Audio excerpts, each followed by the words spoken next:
Wrong one. That was before the commercial. I'm so uncomfortable. You do that 3 times and then get mashed down to the $75 rate for perpetuity. Yes! Also, there is a band review option. So if you've got a band and you're trying to get your band some exposure, hit me up at instory@gmail.com and I'll show you the details about how. Jump on Patreon and there is a option on the tiers to be able to get your band reviewed. Yep. Obviously, we can't lie to you, so we can't guarantee a positive review. Get what you get. It's just rubbish. Rubbish. Rubbish. That's British for garbage. My favorite is a community option. $1 at the gate gets you in at Patreon. You get to join an alliance. The alliance joins their points together, and that helps determine what songs that we do. The alliances hang out on Discord. Message me on Patreon to get the link. And they do all kinds of other cool things. They do Minecraft, Dungeons and Dragons. Yeah. It's really a community within the community. Anybody can go in the village, facebook.com/VinandSory. There's 160,000+ people on the channel. What's cool about the Discord is that it offers a real opportunity for community connection, friendship, that type of thing. And it's on Discord, so if you're not a Facebook person, it's for you. You start off at $1. Right. Plus you get exclusives. Sory and I are working on a song. So the first 15 seconds of that was on Patreon. Also, at $15 here and above, when we actually debut the video, they're going to be there live with us. There you are, dear listener. Buy our merch.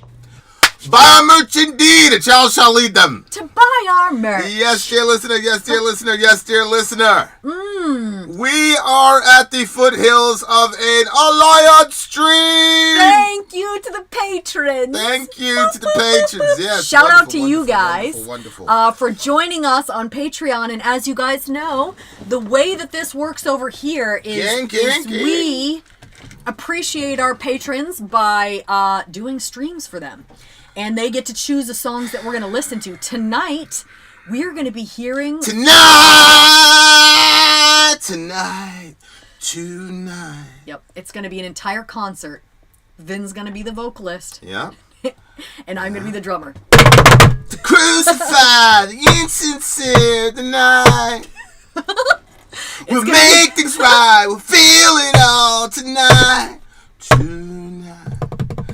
And that for the moment of your life tonight. There. And we'll travel for the moment of your life. The impossible is possible tonight.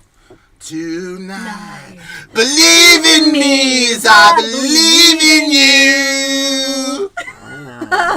Tonight. It's just hard to do that voice. Tonight. Brung, brung, brung.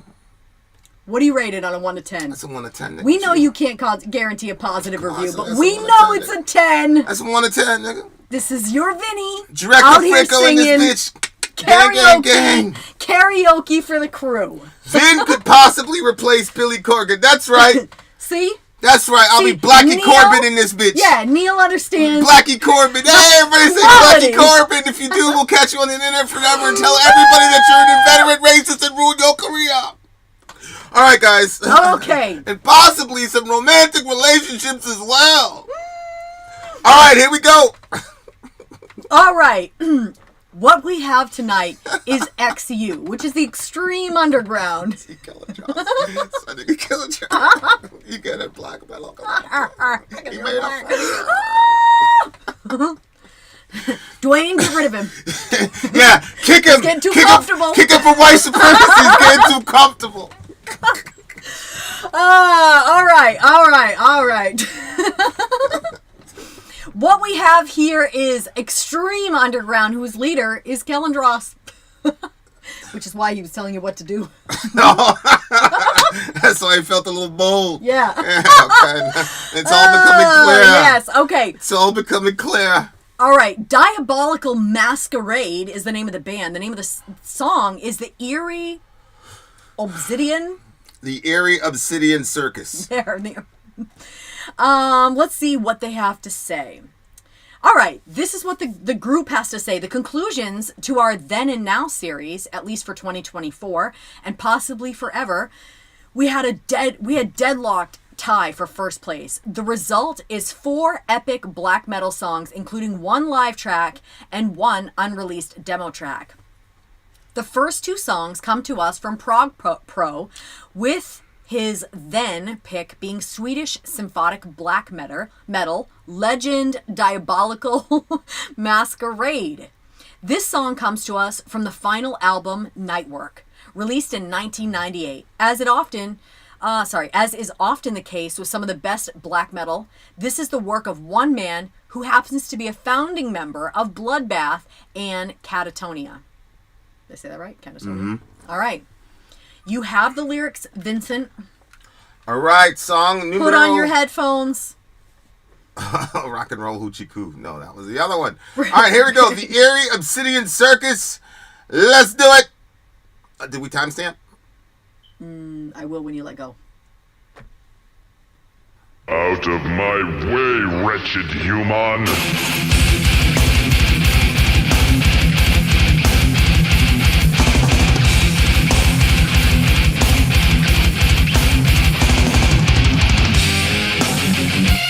Okay.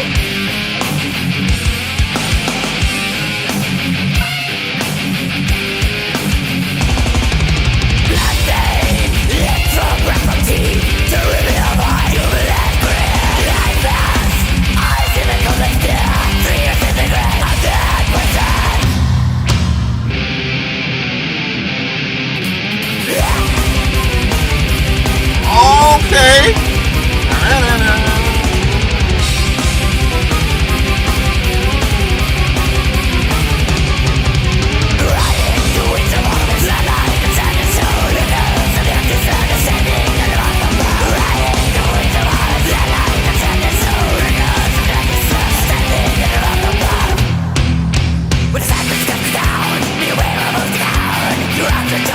Oh shit! That's a little circus tune. The carnival. Yeah.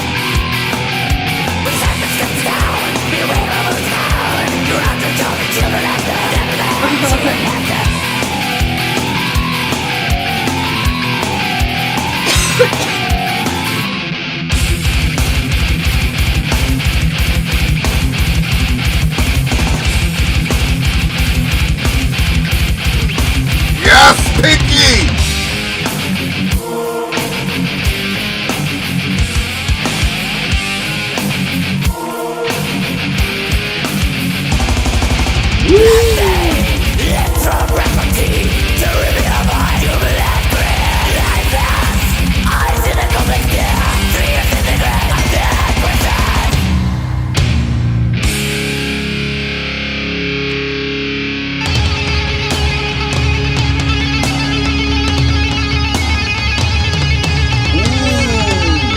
What is that effect? Is he just...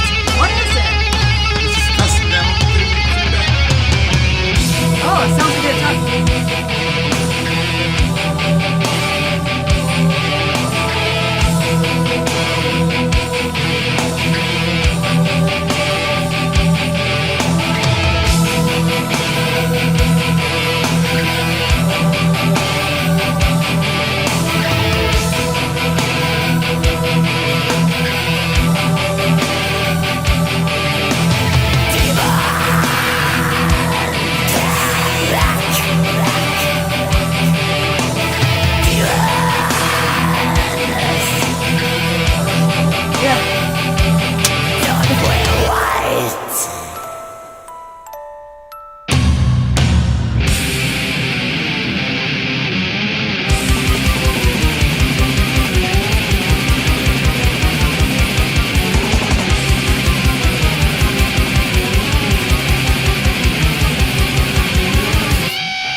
Here go to Kerry King solo.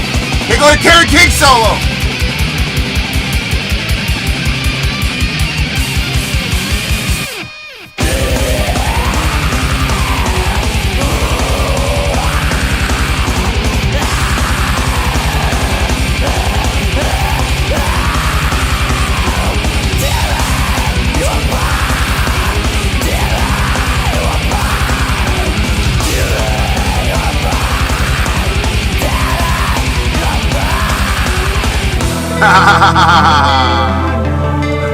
Very well played, sir. Ooh.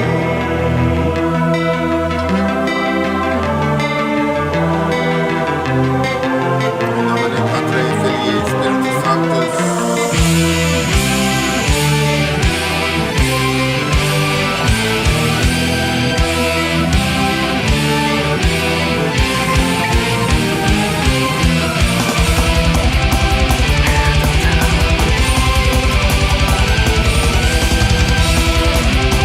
Finally!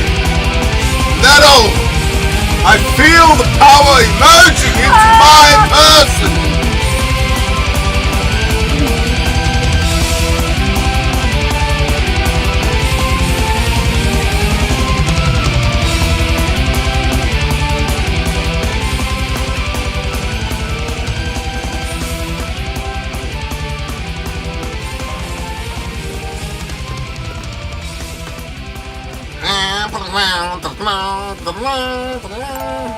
And now it's ending like a power metal type thing.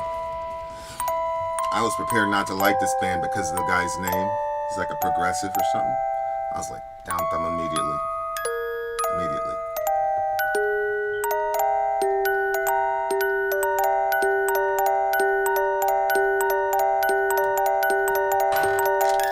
Oh my gosh. Alrighty then.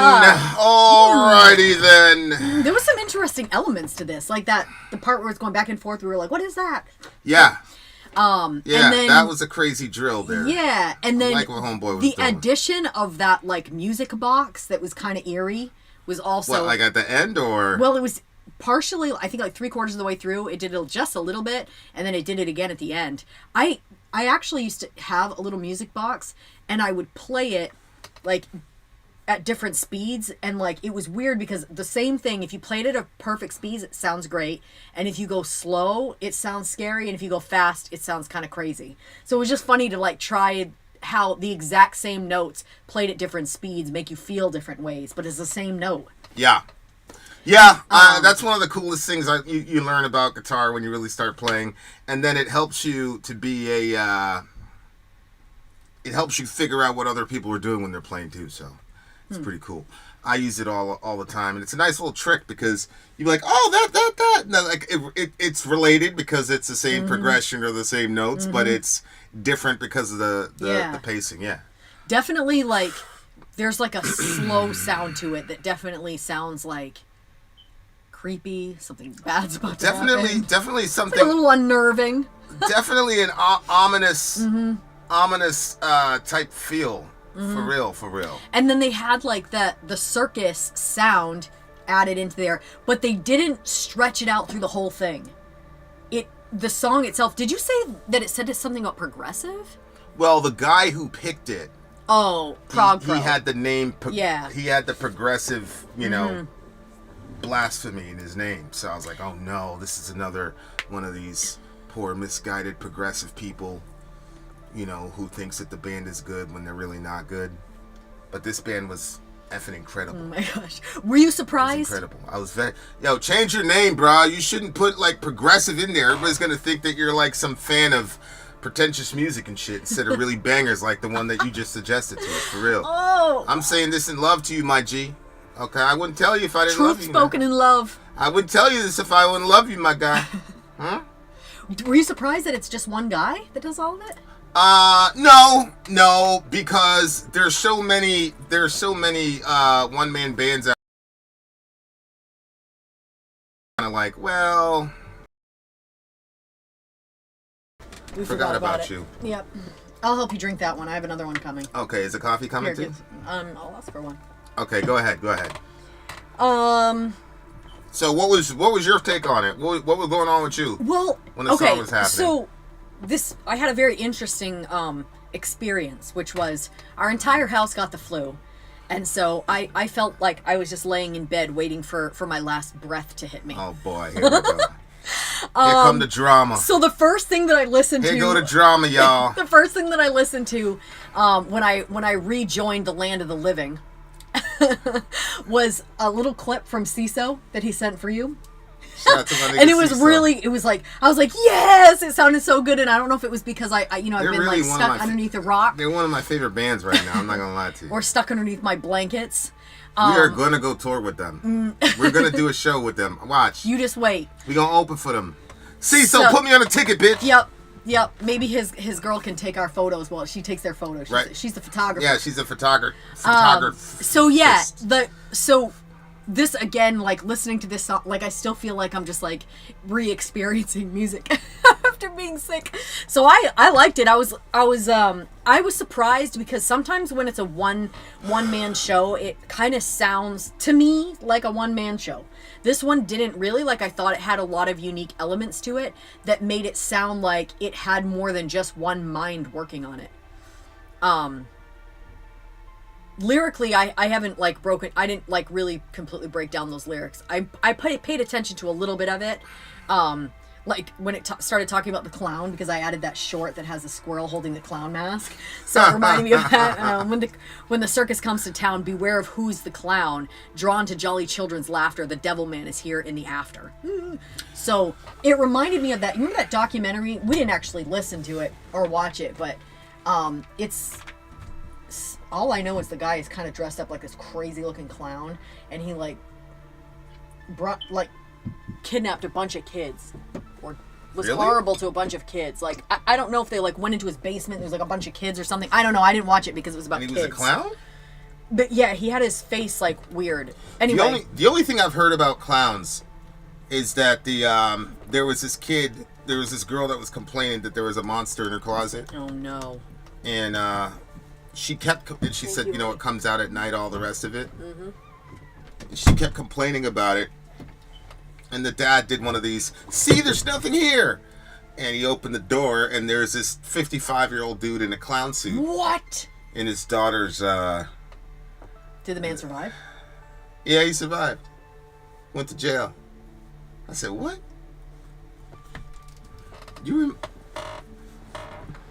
Oh my god, I'd be filing all the kids out to the car. Oh my gosh. That is crazy. What did the dude say? Some decisions, dear listener, are in fact final. Bloodstained lips drawn back from teeth to reveal a wild, humorless grin, lifeless eyes and a coal black stares. 3 years in the grave, undead presence riding the winds of harvest, bloodline of the sand and soul, miracles of the undeserted descending from the vault above. Those are very good lyrics. When the circus comes to town, beware of who's the clown, drawn to jolly children, laughter, the devil man is here in after. Oh. Well, what you got? So this, it kind of seems like undead presence, 3 years in the grave, so it's sort of like a zombie type thing, but he's got bloodstained lips drawn back from teeth to reveal a humorous, a wide, humorless grin. So, lifeless eyes and a cold black stare. It kind of just sounds like a crazy clown that's being drawn to kids' laughter. Demons clad in black, demons don't wear white. Why would he say that? Well, they're saying that there's this Wayne Gacy apparently was That's the one. a serial killer who killed kids. That's the one. I'm pretty sure that's the one. Did he dress up like a clown? Like, are they talking about this? Are they talking about this guy? Well, he wasn't dead. Who wasn't dead? I'm pretty sure this is the guy. Just type clown. Did he show up as a clown? John Wayne Gacy? Hit the see where it says about right sorry. there? See where it says about? Click that. Yep. Okay. And then his wicked. He became known as the Killer Clown due to his public performance as a clown prior to the discovery of his crime. Scheiße. Yeah. And he was born in 1942. I wonder if the Batman's Joker is based on this guy. I don't know. There was one episode in Batman. It wasn't an episode on TV. It was a comic. And there was this girl that was kidnapped on a ship. And through the whole thing, Joker's giving Batman all these hints. And I forgot about that one. some point in the story, Batman gets to the last clue, and basically he says something to the effect of, "This has happened on multiple occasions, and the kid's always dead when he gets there. And then at the end of the comic, sorry guys for the spoiler, the kid is actually alive. And so then the Joker says to Batman, now the next time I call you, you're going to have hope. And so that to me was like the definitive comic I read where I said to myself, and they did it brilliantly too, because they never showed Joker ever killing a kid. Like that never happened. Like in the comment sections I was reading, I mean the comic books I was reading in the era I was reading in, you never saw the Joker like do anything to a kid and kill a kid. Mm-hmm. And you know, he's the Joker and all this, but like when Batman basically says like this has happened on multiple occasions, it's like, yo, this man is out here killing kids, what the fuck? Yeah. And then it's like, whoa, this dude is really evil. Like it was one of the most well written, two of the best comics I've ever read were both in the Batman universe. It was just one of the most well-written ones I'd seen in my life. Is that in the background of the Joker story that he kills kids? Or you're saying, I mean, it kind of, because of what was said on that one?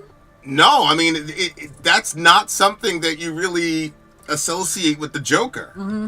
And that's why it was such a crazy episode, because it just really showed you how fucked up this guy is. You know, like, whoa. Like, this dude is not playing around. Yeah. And it's also interesting, like, when you hear this guy talk about demons and things like that, mm-hmm. and it's like, it is surprising to me that, and I think this is changing now. This is changing a lot. But it is surprising to me the mockery that secularists have for the concept of demonization. Because it's like, I think all of us know kind of what's in and out of bounds usually. Like, for example, like if you see a guy and he catches his girlfriend cheating on him and he kills everybody, we would say, yeah man, that guy had some serious problems, what the hell. But at some level we could say, I understand because he had a momentary fit of rage, lost his mind or whatever. Yep. But then there's other things like this Gacy fella who's out there like specifically targeting children to kill them. Or the son of Sam, who literally said he had voices telling him to do X, Y, and Z. Mm-hmm. The assumption, it's all in your head. Like, a lot of people don't understand. That is a theory and an assumption. That is not a consensus scientific fact. Mm-hmm. It's not a universal axiom in psychology or psychiatry. Trust me, I know. Like, it's not. And so I was having a conversation yesterday, and they're like, well, we know for a fact that the devil isn't real. And I said, how do we know the devil isn't real? And they said, blah, blah, blah, something supernatural. And I said, what does supernatural mean? And she said, I'm not going to tell you, blah, blah, blah, blah, you're being dishonest, go Google it. I'm like, okay. Like, the foundation that a lot of people stand on to mock beliefs that it's extremely shaky, and it really doesn't survive a lot of interrogation. But the concept that, and it's funny now, people talk about these UAPs, right? And they're defying the laws of physics with these 90-degree angles at Mach 50 or whatever. And you've got some of the most intelligent, brilliant thinkers on the planet saying this could be interplanetary.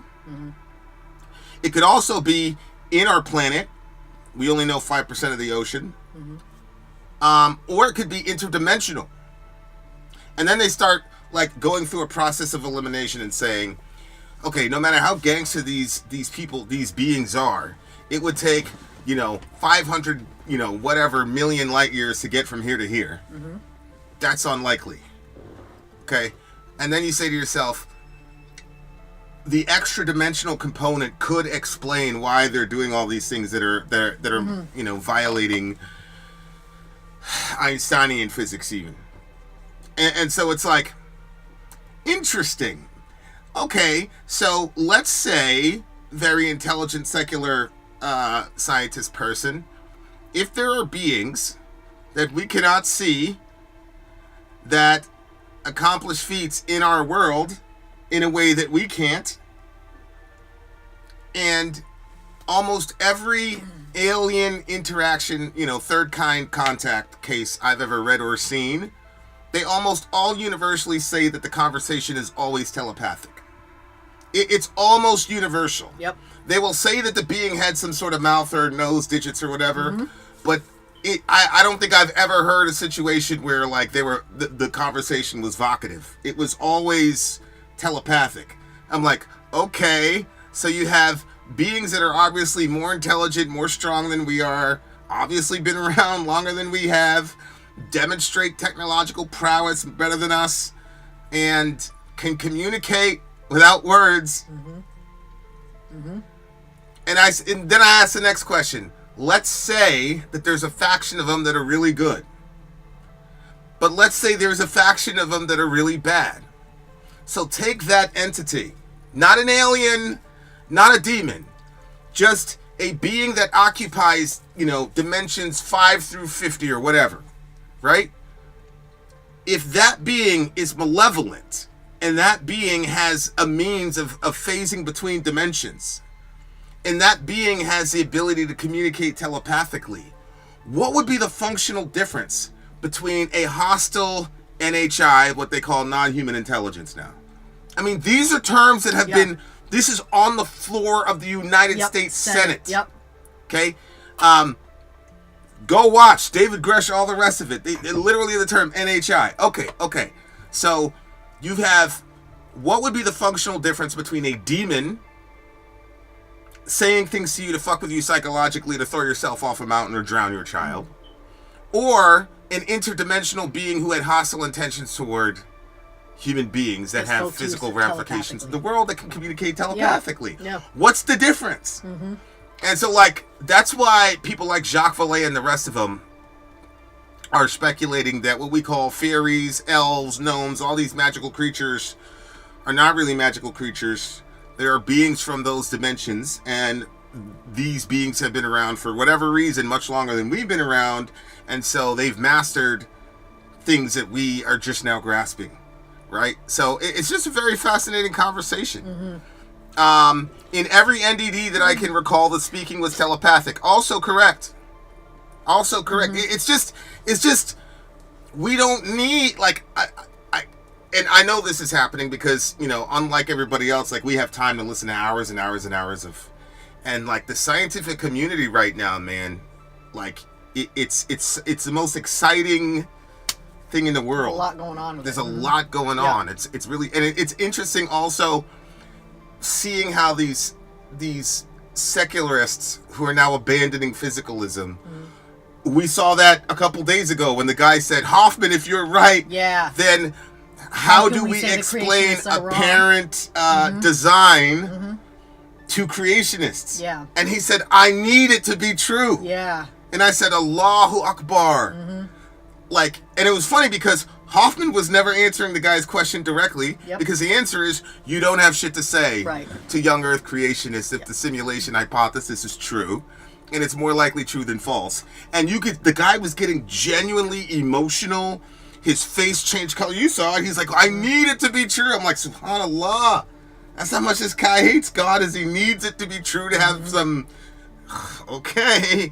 But yeah, anyway, that was a rabbit he trail. said he needed it to be true. At the same time, he was still, like, pushing on Hoffman because it seemed like he does want to know the truth. Hoffman, it seemed like, said a lot of words, not answering the question, but that guy was like, I need it to be true. At the same time, like, he was pushing on it because he wanted the truth. So it's what they called motivated reasoning. It's like, this guy, I was just surprised at his honesty.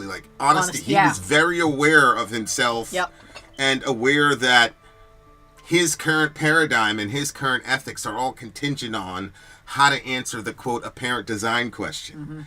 And Hoffman's theories, although he has all the math to back it up, leave giant gaping holes in his godless secularism, and he doesn't know how to find a way around it.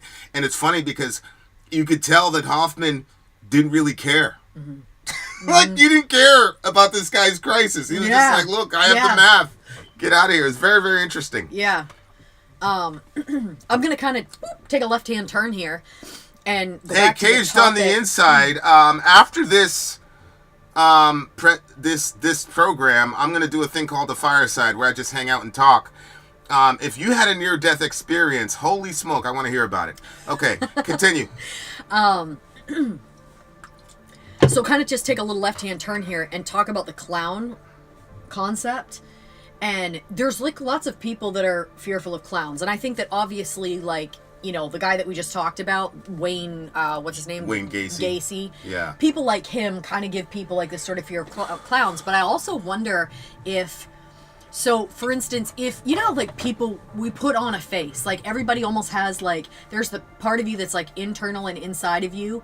And then there's like the face that you put on for everybody else. You go to work, nobody puts out all of, I mean, people Nobody try does. to Yeah. not, you know what I mean? Like, it's better if you don't. And so I wonder if, like, you know, like when you see a crazy person that looks crazy and is crazy, you're like, that person's crazy. But then you have, like, some people that they don't look crazy and they are crazy, and that's, like, way more, like, alarming. Yeah. And so I wonder if, like, the clown thing is, like, a lot of people, and part of being authentic is, like, taking off that mask and being like, this is who I am. But I think a lot of people keep the mask on. And you remember that movie, The Man in the Iron Mask? Mm-hmm. Like, I think that sometimes the persona that we put out for everybody else. Shout out to Leonardo DiCaprio. He was a mainstay in Puffy's white party. So shout out to you, bruh. And that's a dude that's famously known for as soon as his girl turns 25, he breaks up with him to go out with an 18-year-old. Shout out to Leo. All you niggas going to jail, bruh. It's disgusting. All y'all going to jail. Isn't he, We like, continue. older than us? Yeah.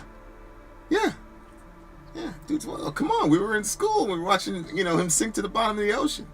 I wasn't, so. Titanic? Yeah, I know, but, you know, that was blonde. Yeah, we got a lot. We had good conversations with our friends after that movie. Yeah. I must have seen that joint like 4 or 5 times. I'm not gonna lie to you, bro. I believe it. It's a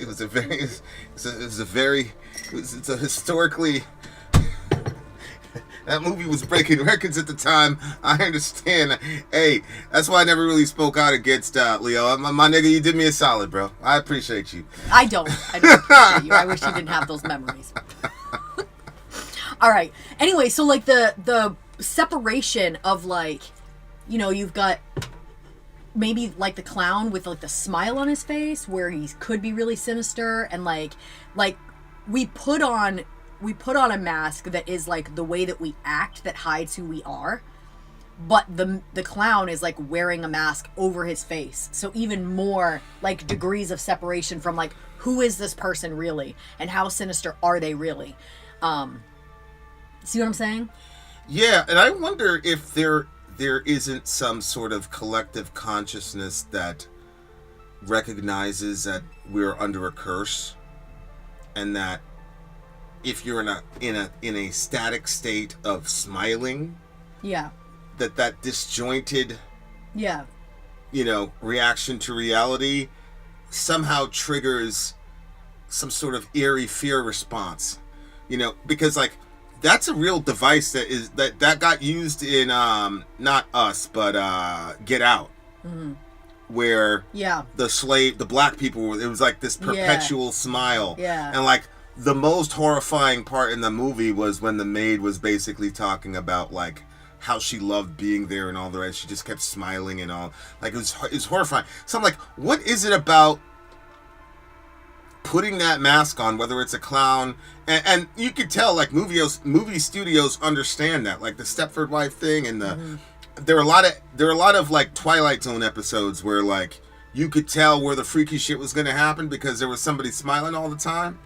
So it's interesting to me. Like, it's weird. Like, somebody with a permanent scowl, for whatever reason, It's doesn't less really alarming invoke. than this, yeah. But the permanent smile invokes the fear response. And I've never. All of us understanding that we're under a curse kinda makes sense, but I don't understand why that would be so troubling. But there's something really troubling about that fixed smile position. Again, I think that when somebody is in a scowl and they're already quiet and in a bad mood, the scowl fits the mood. But somebody who's smiling when they're not happy, it's like, okay, this person is very separated from how they are. So it's like, the more... I think that this the more that we're aligned with who we are internally, like outside and inside, the better, more holistic person we can be. That's just my thoughts on it. I think that when we're putting on a smile on the outside, but inside we're dying, that's a hard place for a human being to reside in. I think that when we can be even, and you have the space to be able to be like, I'm having a bad day, or when you feel happy inside, you have the ability to be able to laugh or whatever. But I think that when somebody's in that situation where they're like, clearly something is very wrong inside, but their face is making the symbol of joy or happiness, it's like, okay, this person has degrees of separation and we don't know what's in that gap. Why are they smiling? What's making you smile when you're not happy? So, do you have a sinister plan? Do you are you just gonna all of a sudden do something crazy to somebody, to yourself, what are you doing? What's going on? And then I think the other side of it is, when we talk about the dark intelligences, or you talk about demonic forces, and you talk about the influences of like darkness, that influence might want them to do something that's bad, and so they could be influenced by that. You know what I mean? Like, it's just an interesting 100%. It's just an interesting observation. So Yeah, I was like, honestly, if I knew this song was coming up, I probably would have tried to get my mother to get it. I have this clip where I'm like 3 or 4 years old. My sister's like 4 or 5 years old. And no, I probably was 3. She was probably like 4 or 5. And we were at a place called Storyland. And this clown comes up and they're recording. And I stood there the whole time with my hands on my hips, just staring at the clown. And the clown came over to try to talk to me, and I like backed away from it. And then I stood there until the clown turned around and like walked away, and I watched him leave. And then I came back to the crowd, took my hands off my hips. So I was never a fan of clowns, but I didn't want to follow the crowd. Like, I didn't know that I didn't like clowns. But when I got older and I found out like lots of people don't like clowns. Although now that I've been watching a lot of shorts and people showing up with masks and stuff and just like walking up to people, I'm like, no. people get hurt, bruh. Yep. All these pranky YouTuber people, man, gonna get hurt, bruh. All right. Anyway, what did you give this song? I'm gonna give this one a 8.9. I gotta give this a 9.2. Oh wow. Me personally, everybody know all the different genres. Love them, very interested. But if I could start off with some like some violence, then I'm a happy camper. See what I'm saying? I'm a happy camper. 9.3, bitches. We are coming right went back. Up more. Okay. Oh yeah, sorry, 9.2. I can't tell a lie. 9.2, we are coming right back, dear listener. Right back. We're coming right back. Kellen Dross in this bitch. Patreon. We'll see you on the other side of the break, bitch. I'm Ben. I'm sorry. If you would like to get your song reviewed, dear listener, there's the Filthy Capitalist option. As Sorry says, 125 gets you straight to the head of the line. You don't have to be a part of the alliance. You don't have to be part of the group. Wait a minute. And the biggest thing is you don't have to wait. You hop, skip, and jump right in front of everybody. 125 gets you there. You do that 3 times, and you get mashed down to the $75 rate for perpetuity. Yes! Also, there is a band review option.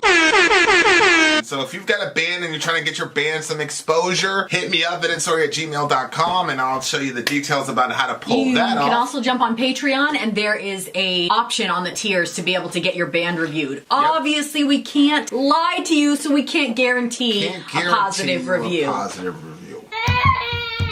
Get what you get. It's just rubbish. Rubbish. Rubbish. That's British for garbage. My favorite is a community option. $1 at the gate gets you in at Patreon. You get to join an alliance. The alliance joins their points together, and that helps determine what songs that we do.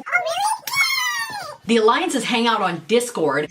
Message me on Patreon to get the link. And they do all kinds of other cool things. They do Minecraft, Dungeons and Dragons. Yeah. It's really a community within the community. Anybody can go in the village, facebook.com/BenandSorry. There's 160,000+ people on the channel. What's cool about the Discord is that it offers a real opportunity for community connection, friendship, that type of thing. And it's on Discord, so if you're not a Facebook person, it's for you. You start off at $1. Right. Plus you get exclusives. Sorry and I are working on a song. So the first 15 seconds of that was on Patreon. Also, at $15 here and above, when we actually debut the video, they're going to be there live with us. There you are, dear listener. Buy our merch.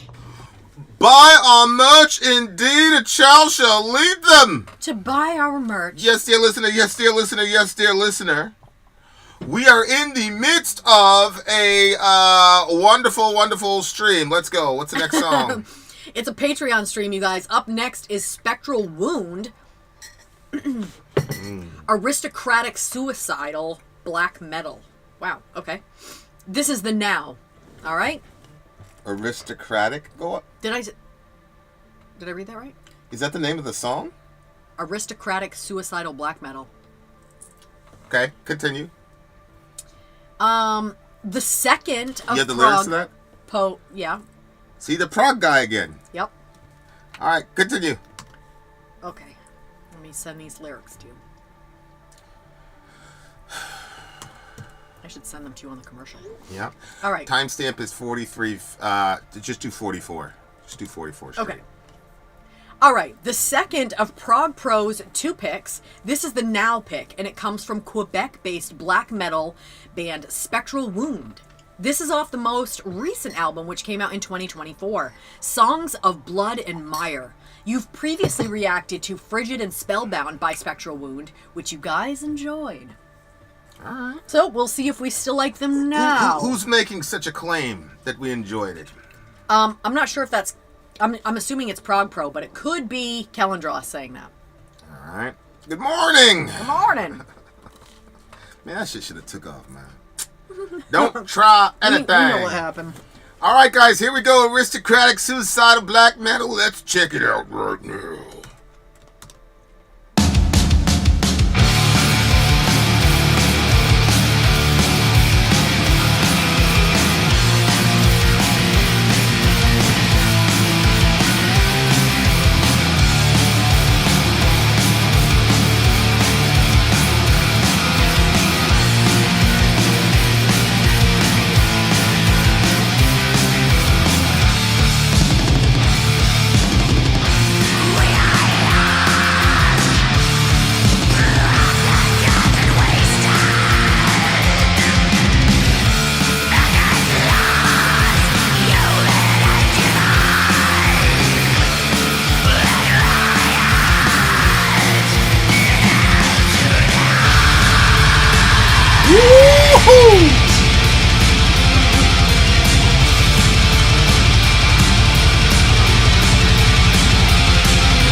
Piggy, baby.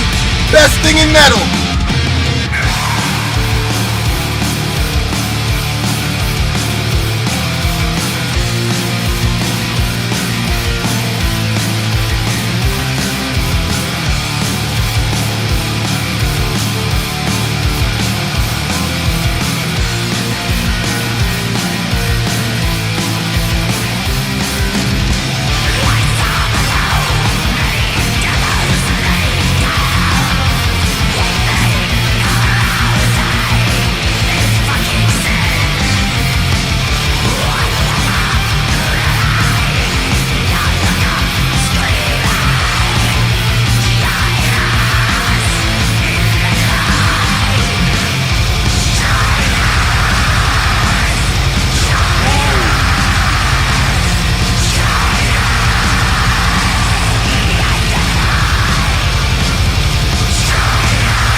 You know they'd be doing this if they were doing it live.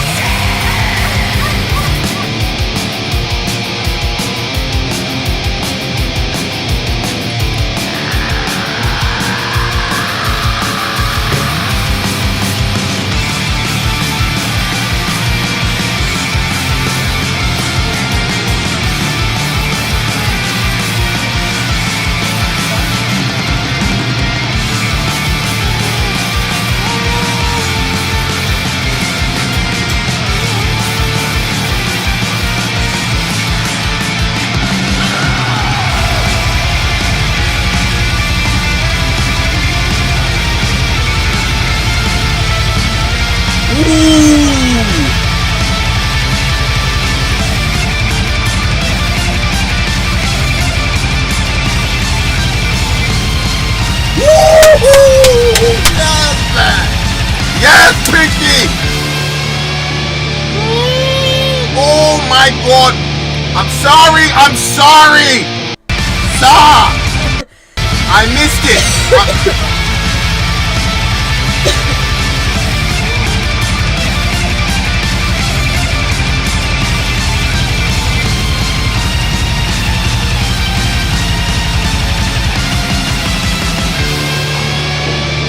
I can play that part. I'm a guitar, I play that part right now. Such a good part. Talk my shit, boy.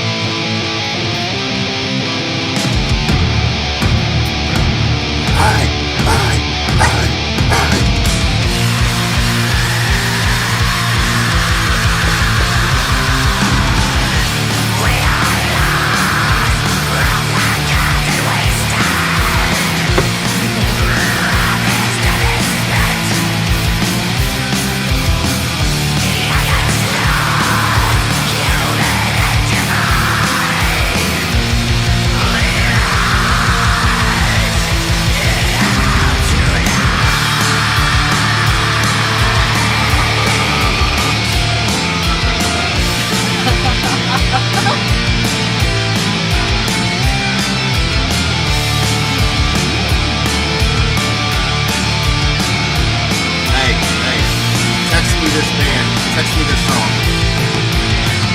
And put it on my phone.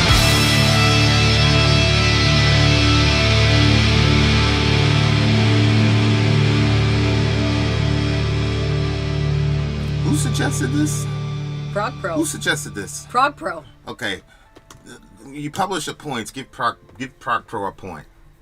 Okay. Holy hell, man. Updating that right now. Holy hell. Nah, you can't suggest a song like this and not get something. You can't. He's probably never even gonna hear it. You know, and people be hanging out in Discord, never talk to us. Shout out to my boy Prog Pro. 1 point for coming up with some real music and none of this fugazi shit that you guys always play to everybody. You crazy? I'm fugazi. I'm loco with dope popo. Imaginary player. All right. You seem to really like that one. Oh my God. First of all. Yeah, let us know, Vinny. Fill us in. First of all, the musicianship was crazy. This song was definitely guitar driven. I love tremolo picking, which is probably the reasons why, like, if you really had to pin me down, what's my favorite genre of music? Even though I was baptized into metal through Korn.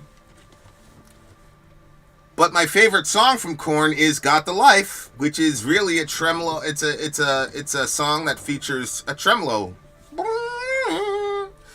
which, by the way, I saw completely, like, literally 5 feet away from me when the homie was doing that. Okay.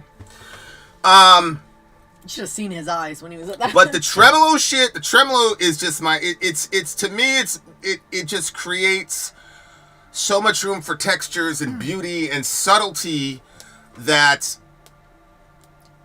I just don't think there's any other.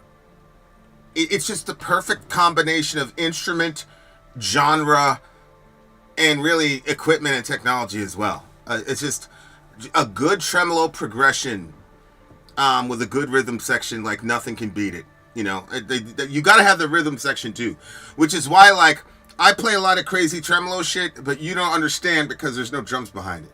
But the minute you hear drums behind the tremolo shit, you go, I forgot. I think it was Ian that solo that I did, he put drums on top of it. I was like, holy shit, oh, okay. It really sounds good. Like, I don't know what I'm talking about. The solo was incredible.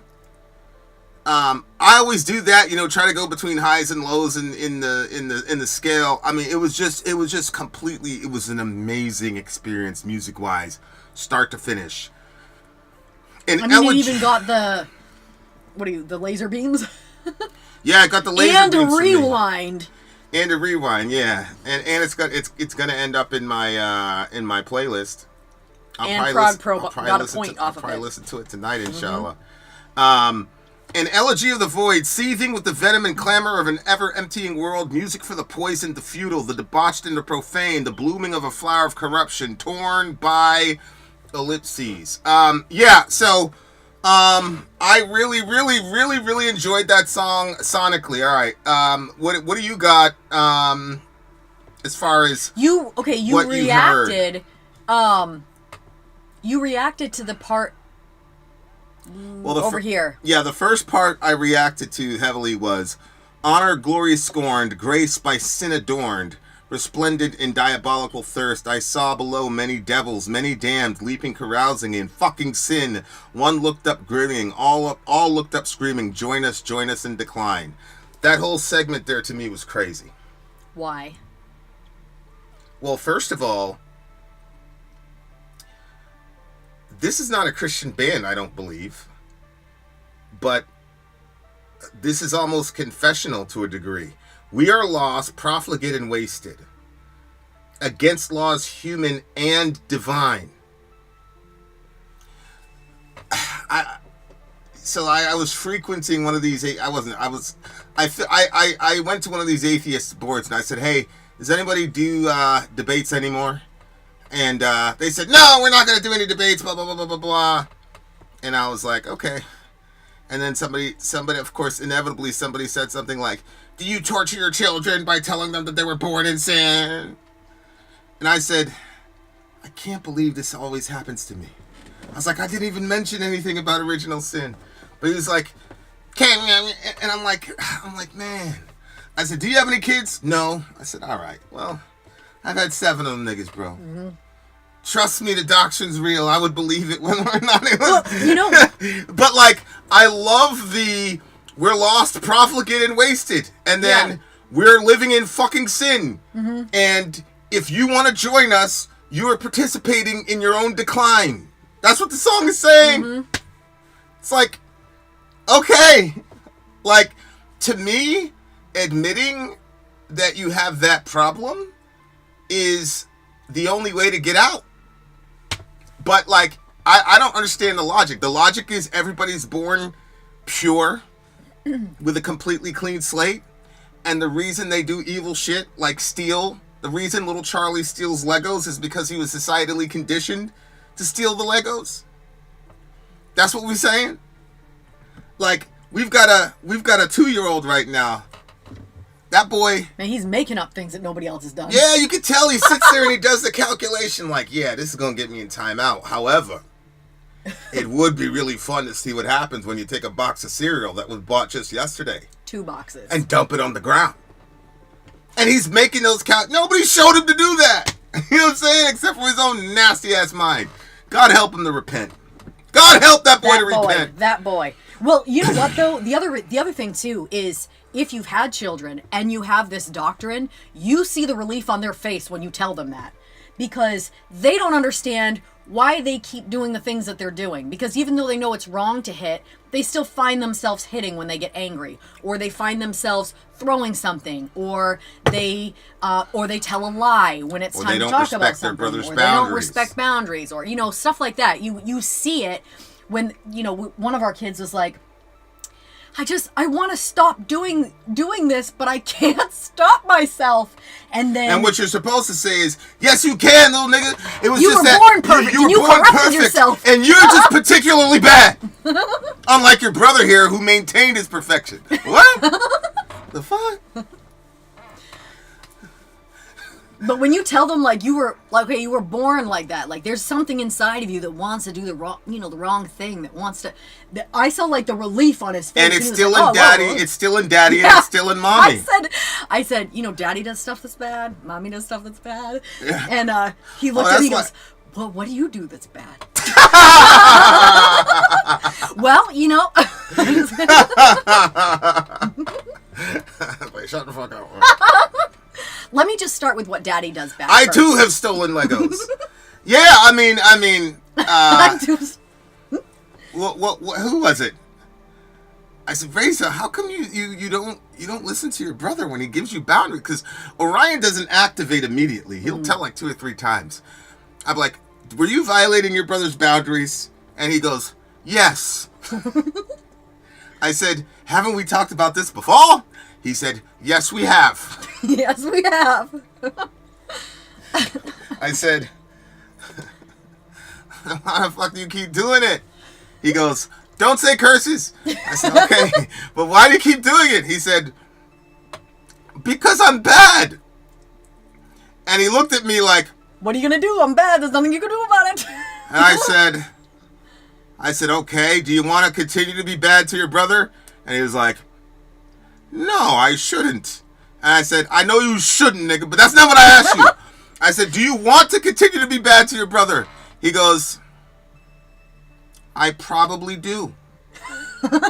I said, well, what do you think we should do? He said, well, only God can make me good, Daddy. I said, all right, well, let's pray. And, but like, yeah. That's when you said, I'm going to hold you responsible for asking God to help you be good. Yeah. After that, I was like, I'm not going to let you get away with that. I'm not going to let you use my theology against me, nigga. Fuck you mean? So I was like, now we're going to hold you accountable. Yeah, our kids know how to use that to the... they know how to use that to the T. Honor and glory scorned. That's such a fascinating way to talk about sin. Honor and glory scorned, grace by sin adorned. Now, that to me is he was reading the book of Romans when this happened. Because Paul places sin in those categories in Romans. That's why it says all have sinned in what? Fallen short of the glory of God. Look, glory, see? yeah. Look, honor and glory scorned. And then Paul said, but don't be discouraged, for where sin abounds, grace abounds more. And look at the next thing, grace by sin adorned. Yeah. See, so that looks to me that those are sections in the book of Romans which talk about the interiority of the human condition. And it goes to the root of what we are inside. That's why it says faithless, ruthless, godless, things like that. And it just, Paul gives us vice list through Romans 1 through 3. Disobedient to parents, ungrateful, suppressing the truth in unrighteousness, foolish hearts becoming darkened, feet quick to shed blood, mouth being an open grave, etc., etc. It just goes through the catalog of human activity. And then he goes after religious people. And in the religious people, Paul tells the Jewish audience, the Gentiles, because of natural law, are a law unto themselves, and their consciences are constantly accusing or excusing them. Meanwhile, you have the truth. You claim you have the truth, but you're living in such a way that these non-religious people who you look down on are more righteous than you. And it says, God's name is blasphemed among the Gentiles because of you. And so, like, by the time you get to the end of Romans chapter 3, you're like, everybody's fucked. Yep. People always ask me, well, what about the pagan in the village who's never heard of Jesus? Yeah, man, the pagan in the village also steals Legos from people and slaps the shit out of people for no reason, etc., etc., etc. I don't know if you've done any work in Papua New Guinea, but them boys, it's just part of their culture that they're going to go over there and rape your wife, man. As a matter of fact, the end of the spear... Yeah. When them dudes were killing the Christian missionaries, yeah, that was the problem. They thought that these dudes are coming over here to take our women. So they stabbed these missionaries to death because that was their lifestyle. You go into a village, you rape, you destroy everybody, you rape the women, and then you eat the body of the chief so that you can get all of his power and his life force and all the rest of it. That's how these people were living. Like, we all this idea of like the good-natured pagan. And Romans says, man, there's no good-natured pagan, and there is definitely no good-natured Bible person. Mm-hmm. And what happens is the people that have access to the Bible in the Roman construction get the worst punishment. Mm-hmm. Right? He says, he never says in Romans 1, when he's addressing the pagans, he never says that the pagans are storing up wrath. He never says that. But he does say that to people with the Bible. He says, God's kindness was designed to lead you to repentance, but because of your stubborn and unrepentant heart, you're storing up wrath against the day of judgment. Mm-hmm. Okay, storing up wrath means the general anger that God has toward a person goes up exponentially if you have access to what's called special revelation. The pagan just has a sun, moon, and stars, and he looks up and he goes, there has to be a God somewhere, right? And God holds him accountable for that, for seeking that God and not creating false gods who are actually demons. But the people who have special revelation, i.e. evangelical Christians, God holds them to a much higher standard. Mm-hmm. The kindness of God was designed to bring you to repentance, but because of your stubborn and unrepentant heart, you are storing up wrath on the day of judgment. And so people who have access to, that's why like people say, we have the truth. It's like, it'd be better to say that the truth has us, because we are horrible, sinful people. And if it was up to me to hold on to the truth, I would never have the truth. Mm-hmm. It happened that I won the spiritual lottery and the truth took possession of me. Yeah. But the tenor of the book of Romans is it's like a selection course or Marine boot camp, where you completely get torn down and stripped down of everything that you thought your identity was, whether your national identity, your racial identity, your political identity, your theological identity. It's called de-individuation. So everything that you would say makes you gets stripped away from you in these selection courses, right? Mm-hmm. You're now de-individuated, and then they reassign you an identity and the identity markers as such. You're now a Marine. Mm-hmm. You're this. You're that. You talk to the guys, and they'll tell you what their MOS is. That's how they introduce themselves, right? Like, so Romans kind of does that. It, as a human family, it de-individuates all of us. It says there are no nice pagans, and there definitely are no nice religious people. And then Romans 3 says, and what can we say about this? Are we any better? No. Mm-hmm. We've all just demonstrated how the Jews and Gentiles alike are both caught in sin, blah, blah, blah, blah. And so when Paul says all have sinned and fall short of the glory of God, what he's saying is you were created in the image and likeness of God. You were created, the scripture says, with glory and honor. That's what the scripture says. So when you have somebody like an arrogant person or a narcissist, the Bible doesn't say... Somebody who's not humble? Yeah, a narcissist is a completely self-centered, unhumble person, right? And it's like, you try to show people, like, yo, it's not about you, man. But I think at the same time, the argument is also, you're thinking too small. So like, oh, I want to be the president and I could rule the world. And it's like, you could rule the world for 4 to 8 years. Or you could be who you're truly supposed to be and rule the universe forever. Because you were made for glory. And the number one most glorious thing about any human being is their proximity to the image of God when they're living out in the world. The glory that you have is, I am imaging the glorious one. Mm-hmm. So sin in Paul's mind in that context then is not, you horrible, terrible, nasty, da-da-da-da-da. It's, man, you were here. You were here. God set you up on the throne of the universe. You're at the top of the world. But then you did this thing. And then you did this thing. And it's a self-motivated reason to not sin. It's not, you suck. It's, you're better than that. It's not, you disgusting thing. It's, man, you just stained some of your glory. But notice, Paul doesn't say all have sinned and are eternally separated from the glory of God. It says you fell short. You just need a little, just this little gap here, and you'll be fine. But, and so he's couching this, he goes out of his way to destroy everybody's self-confidence in themselves. Little gap? Well, he says fall short. Yeah. Right? And I think the reason for that is, on the one hand, yes, it's an eternal gap, but it's a short gap because now we have Jesus. And so he brings the two together. So now Paul says, you just fell short, man. And so it's a way of communicating that there's something wrong with you without completely... we have an eternal gap, but we have an eternal God. So it fills the gap. It could be... Right. And then in the cross, we had a temporal and eternal getting married on the cross, right? And in the humanity and divinity of Christ, you have the eternal and the temporary, united together as well. So now, but you don't hear that in the Old Testament. It doesn't say you just fell short. It doesn't say that in the Old Testament. Like you're in or you're out. Yeah. Right. Now in the New Testament, it's like you just fell short. And I think if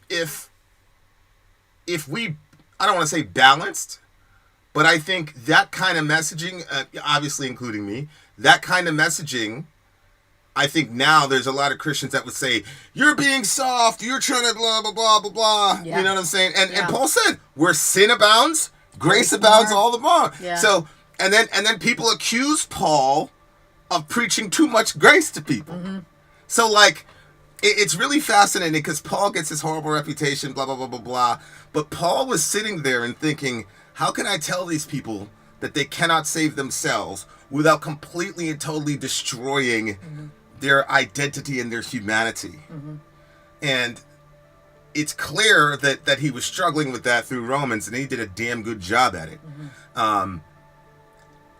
But what happens with Christians, especially us, is that we take those little spots in Romans, the Romans road. Oh, it's all sinned. Like we focus on the all sinned, and we never focus on the glory of God or just that you were short. We don't tell people, you're too glorious to do that. When have you ever heard that? Yeah. Right? It's always, all have sinned. Yeah. But it's never, you just fell a little short, and what you fell short of is the glory of God. When it says fallen short of the glory of God, is that fallen short of imaging him perfectly? Right. Oh. Because to dishonor God is to dishonor yourself, because you're in his image. So it's like a circular loop of badness. Yeah. Right? And that's why Paul tells people, you should seek for your glory. You should seek for your glory. And the way to seek for your glory is to represent the Almighty God. Represent him perfectly, because nobody can image God the way Kellandros does. Right. There's 8 billion, 50 billion people in the human family for X million trillion years. I don't know. But we've never seen a Kellandros, and we'll never see him again. Yeah. As far as like what he does. See what I'm saying? And that's his glory. That's where you get all your uniqueness. That's what makes you special, is that there's something about God that I would never know if I didn't run into Kellandros. Yeah. And so it's like, whoa, man. Like, that gives an entirely different understanding of sin. But what do we do? Yeah. Oh, it's a Romans road, all sinned. And then I thought it meant the glory of God was like the perfection of God. So we've all fallen short of his perfection. But, I mean, which is kind of what it's saying. Yeah. But it definitely makes more sense when you tie it back to Genesis 1:26, where it's saying that we're made in the image and likeness of God. Yeah, and the song says, what is man that you care for him, the son of man that you love him? He says, you put him over all your works and crown them with glory and honor. Yeah. Right? And the glory is your glory in glorifying God, your role in making God known. Yeah, I mean, it's like Pharaoh representing the sun god Ra. Like, that was like a high position, and you felt like, and this is greater than that, because what we're talking about when you talk about the sun god is you're talking about like a false god or lesser god. And then of course the accumulation of all this is Romans 8, when Paul does his Ordo Salutis, and again you can see where he's going, because Paul does not end the salvation operation and you don't have to go to hell and burn forever. Here's what he says: those he predestined he called, those he called he justified, those he justified he glorified. Yeah. So Paul's idea is, all of us suck. Yeah. But all of us are still image bearers of God, and that's our glory. But we fuck it up, and we fall short of it. There's a gap between us and the glory that we should deserve and have. And now here comes Jesus, and he bears all our shame, and he bears all our sin, and he rises from the dead, therefore guaranteeing that there is coming a day when everything you think, say, and do, and don't think and don't say and don't do, will be completely glorifying to God in a perfect way. And you will be the most glorious thing that you've ever seen, so much so that Lewis said you'll be tempted to worship. So, like, it's crazy that you have this book that is developing all these ideas, and all we can do with Romans is say, you're a guy who's separating truth and unrighteousness, and you're this, and there, and it's all bad. I'm not criticizing my family, my Christian family, because, you know, I've done shit, you know, I do it too. But it's like, whoa, man, like, what if we characterize the entire thing about you're not thinking enough about yourself. You're not thinking big enough. You're not narcissistic enough. See what I'm saying? Which, of course, is quasi-ironic. But in our society, when you have somebody that's unshaken in their identity, they'll say that guy's arrogant. I want you to be arrogant. God wants us to be arrogant like that, where nobody can knock you off the pedestal. But anyway, and then the you lyrics, follow that up with you love your neighbor like you love yourself. So you honor your neighbor like you honor yourself. So it's not just about putting yourself up on a pedestal. But it's about being there and bringing other people up to that place with you, because you recognize that they are also crowned with glory and honor. Yeah, but if you do that, that's your glory. Right? Like, that's the thing, like, people say about Tom Brady. Like, they never say, oh, he's the greatest athlete, biggest arm, but they always say he makes everybody around him better. On the one hand, you say that's a humble teammate. Yup. But that's also known as the greatest ever. Right? And so, like, the principle is there, you know? And so it's very, very interesting, like, why we emphasize, I'm just thinking out loud, like, why we emphasize certain aspects instead of others, and why is our instinct not to go for glory? Obviously, it was in Paul's mind. But for whatever reason, that's not the current evangelical instinct. And I was just blown away blown away by how self-aware this guy was. It's crazy. Okay. This is a 9.9 for me. 9.2 for me. Vin, did you know Paul's real name is James? Changes the Bible around, does it? No and no. Also, Apple, thanks for the super chat. You probably want to see what his message is. Applejack gone. Hopefully I'll be back for MA. I gotta make a few phone calls. NYC gonna burn. My fam gotta get out of Sugar Hill. Whoa. What? Alright, 9.9 for me. I really You really like this one. He already had me send it to him. So he's listening to this one tonight. That one's going on his playlist. Who did you say he already had me sent for? You told me to send you this song. During the song, you told me to send it to you. I was wondering if you heard me or not. I did, yeah. I sent it to you already. It's in your text messages. And the rule is if the song makes my playlist, then it's automatically a 9.9. So I mean 9.8, but I give it a 9.9. This was the pop guy, the prog guy or whatever. Make sure he gets a point. Good select, bruh. Yeah, I already gave him the point. You got the first point of 2025. Congratulations. I'm Vin. I'm sorry. We're going to see you on the other side of the break. Vin out. Sorry out. Gone. I'm Vin. I'm sorry. If you would like to get your song reviewed, dear listener, there's the Filthy Capitalist option. I'm from the line of David. Paul was evil. 125 gets you straight to the head of the line. You don't have to be part of the alliance. You don't have to be part of the group. Wait a minute. And the biggest thing is you don't have to wait. You hop, skip, and jump right in front of everybody. 125 gets you there. You do that 3 times, and then get mashed down to the $75 rate for perpetuity. Yes! Also, there is a band review option. So if you've got a band and you're trying to get your band some exposure, hit me up at instory@gmail.com, and I'll show you the details about how to pull that off. You can also jump on Patreon, and there is a option on the tiers to be able to get your band reviewed. Yep. Obviously, we can't lie to you, so we can't guarantee a positive review. Get what you get. It's just rubbish. Rubbish. Rubbish. That's British for garbage. My favorite is a community option. $1 at the gate gets you in at Patreon. You get to join an alliance. The alliance joins their points together, and that helps determine what songs that we do. The alliances hang out on Discord. Message me on Patreon to get the link. And they do all kinds of other cool things. They do Minecraft, Dungeons and Dragons. Yeah. It's really a community within the community. Anybody can go in the village, facebook.com/VinandSori. There's 160,000+ people on the channel.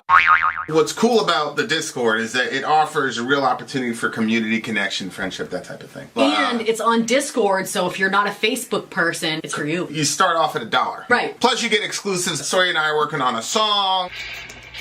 So the first 15 seconds of that was on Patreon. Also, at $15 here and above, when we actually debut the video, they're going to be there live with us. There you are, dear listener. Buy our merch. Buy our merch indeed. A child shall lead them To buy our merch. Yes, dear listener. Yes, dear listener. Yes, dear listener. Here we go. We got more songs coming up for you, beautiful people. Shout out to our patrons stream. Up next is, we said Windir, I think. And I'm just going to let you. Svartesmeden og Lundamyrstrollet. All right. What does that mean? Let's see.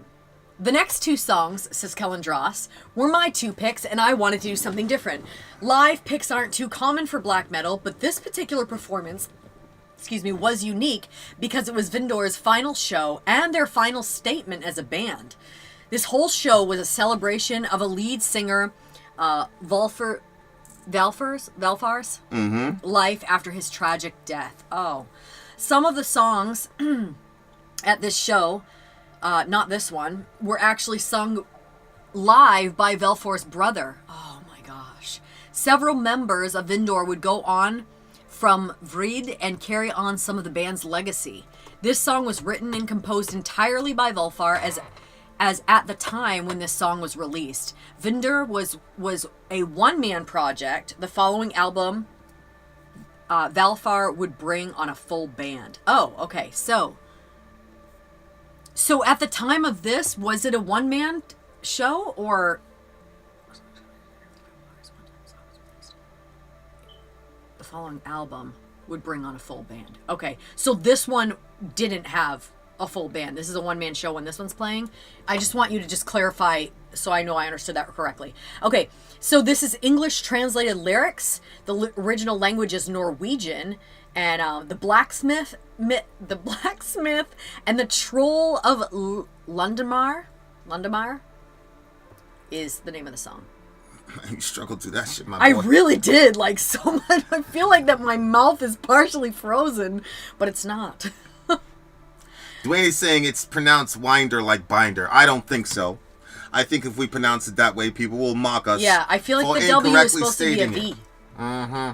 Maybe. The blacksmith and Windir. the troll of Lundamyr is the translation. At the time of this band, was basically no more. The band basically died when he died.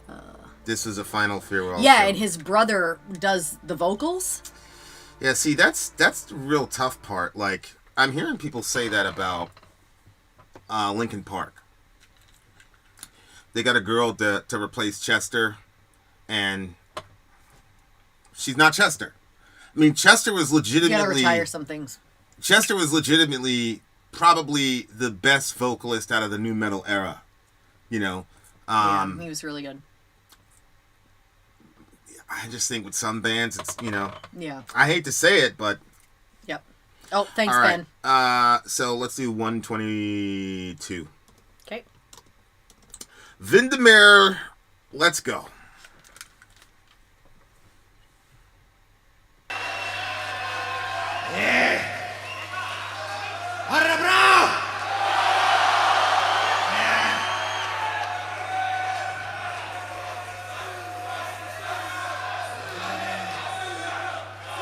Ska du fortsätta med en god klassiker från Plato, Antor. Så här är Svartesmeden och Lundamyrstrollet.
Try it now.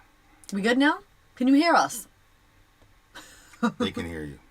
Go for it. Hello. This kind of looks like the, you know, on Lord of the Rings where they have to fight that fire demon inside the cave. It kind of looks like that. Is it Smog? Yeah, I think so, actually. Something like that. Anyway, so I'm just making sure that I have this storyline correct. Do the story again? Correct. So Valthar was a one-man band, and at the time that he wrote this song, and then he ended up dying tragically. But before he died, how did he die? I don't know. They didn't say how he died. But he ended up dying tragically, and so the band had expanded from being a one-man show, which is why you're seeing a full band here. And his brother was at this show and sung some of the songs, but not this song. This song wasn't sung by his brother. Is that correct, Kellandros? I thought, the whole time I was listening to it, I thought that it was his brother singing. And so I was like, I felt so bad for him because I'm like, he's singing his brother's song. But I don't think that it was. Now that I'm like, when I reread the... he froze to death? Froze to death? He got caught walking in a snowstorm and froze. Jesus. Hypothermia. Damn. So he was doing some Nordic shit. That's and then I've heard that I mean, I haven't frozen to death, but like I've heard that it's like kind of like a more peaceful way because you don't necessarily realize that you're going. You just kind of get tired. Like I'm sure you're very cold and then you just get regular. That's what from what I've read. There's a book. Was he alive during this video? No.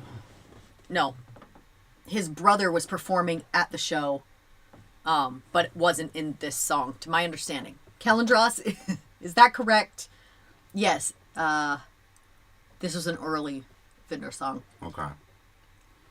Damn, It wasn't until the third Windir album that they had a full band. But it looked like there was a full band here, right?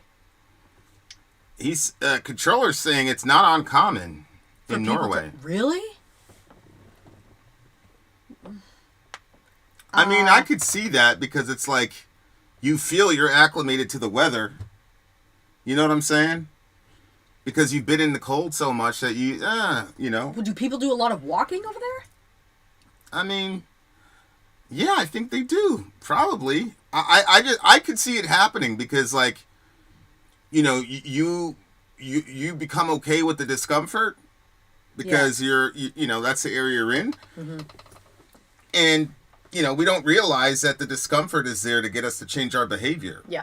So once you get over that discomfort, you're in a dangerous place. I think another thing, too, I don't know if Norwegian people are like this, but certainly people from Maine, there was a certain level of pride that we had about how we could, you know, we could fight the weather, let the weather get down to -32. We know how to survive in this. So I don't know if there's some of that too, where it's like, well, that's not going to happen to me. Like, who thinks I'm going to go for a walk and freeze to death? That's going to be how I'm going to die. Yeah, that's what I'm saying. That's kind of a seemingly random thing to happen. So. Yeah. But yeah, okay, so yes, but this, they didn't, the third album is when they got the full band. I got But this is a memorial show that they did way later for him. 25 years old, bro. 25? Now it all makes sense. You're a young man. Yeah. You know. Yeah. Damn, that's crazy, man. And these black metal people don't usually have a lot of fat on them either. Canadian. You know what I mean? Right? Shout out to all my Norwegians. Real niggas skinny as hell. I ain't gonna lie to you. Oh, man. Canadians dress pretty stupidly at the beginning of winter. Very common to see people walking around in long sleeve sweatshirts and shorts. Oh, yeah. Mainers are the same way. They sometimes literally... No joke. You can always find somebody in shorts in Maine, and it does not matter the weather. Including Vinny. Oh, yeah. Remember that time your car got stuck and you were in shorts? Yep. He was shoveling it out. I was never a big, like, bundle up to go outside person. Like. Yeah. You know what was always interesting about watching you in the snow? I always thought it didn't seem like you realized where you were at as far as the cold. Like, it always looked like you were going to muscle through it. And then there was a couple times where it, like, just took you. Like that time you went running without gloves. Yeah. That's the thing. It's like, my upper extremities, like, as long as I've got some barrier here, everything else is just an inconvenience. It's this where I feel like, oh, I'm cold if my chest area is cold or my really? yeah. So like bottom, I don't care. Like it could be -20, I wouldn't care. But like an idiot, I went from a 2-mile run, and I'm like sitting here trying to get. The wind was blowing so much that day. My dumbass was trying to do a 6:45 average in the dead of, I didn't even have any gloves on. No gloves on. None. I'd never done that before, so. I show up, he's in excruciating pain. Well, half of it was because... He came in and put his hands in hot water. Yeah. You're not supposed to do that. You're supposed to have cool water that like slowly warms. Because you've got like crystals forming in your fingers. My tips were numb for about 8 months after that. And you were like, yeah, it happened to my dad. And he never got control back of his hand. I'm like, oh, thanks. That's great. That's wonderful. Oh, man. Okay, so sonically, this is alive. And one of the reasons it's making it to my iTunes is because I completely understand what they were doing. And obviously there's a drop off between what comes live and what comes in the studio. So I'm very, very excited to hear this song in the studio version. The live version was great too, but I could tell that this is going to be one of those upper echelon songs for me, just based on the musicianship alone from the live stage. Yep, he had me send him this one too. Applejack, text me the link that you're referring to about Sevside. Go ahead. My God, Dwayne, he's the tips of his fingers. Colin Cowherd up in here. Yeah. Yeah. Okay, so is it like a mythological story we have going on here, or who knows? We were talking about the UAP things where they were talking. Yeah. All right, in the days when the blacksmith lived at Bajida in Sognal, I always feel like I'm just disrespecting everything. I'm just going to say Biedia in Sognal. In the days when trolls roamed in all hamlets. What's hamlets? Small village. Oh, Hamlet means, so in the story Hamlet, it's also his name. That's his name. But a hamlet is a small village. Continue. Okay. Over hills and mountains everywhere, and wreaked havoc. Constant havoc. Some lived by the main roads and scared the life out of all the travelers. The most fearsome of these was the troll of Lundamyr, which lived in Lundamyrstrollet? In the middle of the village. The blacksmith owned a magic sword. Okay, so when I'm listening to this, I'm picturing, homie. He's 25. He's younger than 25 at this point. Yeah. And he's writing this song, and it's kind of cute. You know what I mean? It's like a little story. The blacksmith owned a magic sword. Flusy was its name. Then it happened a Saturday evening that he prepared for a journey. He dressed up, put Flusy in its sheath, went down the hills, and followed the road through the forest, where he had the march in front of him. The march in front of him. Or maybe it's supposed to be marsh? I don't know. It shone and gleamed in the moonlight, and now he saw the troll of Lundamyr. It lay there sleeping, terribly gigantic, stretched across the march. But then anger broiled in the blacksmith. Owning strength and sword, he ought to test their strength and put an end to this beast. Thus he drew Flusy. He ran the steel right through his chest. Then the troll awoke with a startle. He twisted in pain and was tempted to get rid of the sword. Drag and pull, the troll screamed, hoping that the blacksmith would pull the sword out. Let it be as it is until Monday, said the blacksmith, and he continued his journey to the sea. Now the troll was doomed. When the blacksmith went homeward bound, it was dead. He put Flusy in its sheath, and then 3 gates opened by the mountains of Lafnis, and out poured and ran big and small trolls. Grandpa's dead! Grandpa's dead, they screamed. Then they took the troll of Lundamyr between them and traveled across a fjord and through the largest gate. There the trolls were crushed. Since then, the gates have remained shut, and the mountain concealed the hideous band in its embrace. In times long after, people feared visiting the place, especially at night. There was a mysterious glimmer to the march in the moonlight. The fear spread, and one could believe they heard the roaring of trolls through the valley. Could it be that the trolls had returned? See what I mean? It's a cute story, you know? Yeah. Interesting. So the blacksmith. So what are trolls? Are they like Those ugly things that live under the bridge. right? But Where do they come are from? they considered animals? Are they considered humanoid? Well, they talk. You know what I'm saying? Like, Yeah. what are trolls? What are trolls considered in that? Because it's really interesting. Because in our vernacular, a troll is just somebody that talks a lot of shit, but is harmless. Is more an annoyance than anything, right? A troll is more like an annoyance. Oh well, if you're talking about in the comments in our common parlance, so it's. But like, I don't think the ones under the bridge were nice when they. That's were what I'm saying. Like, were they? Okay, Were they characteristics. terrifying? Were they fearful? What did you think? Was it like a angelic type of thing? Like, how did they interpret these beings? Is what I'm saying. Go ahead.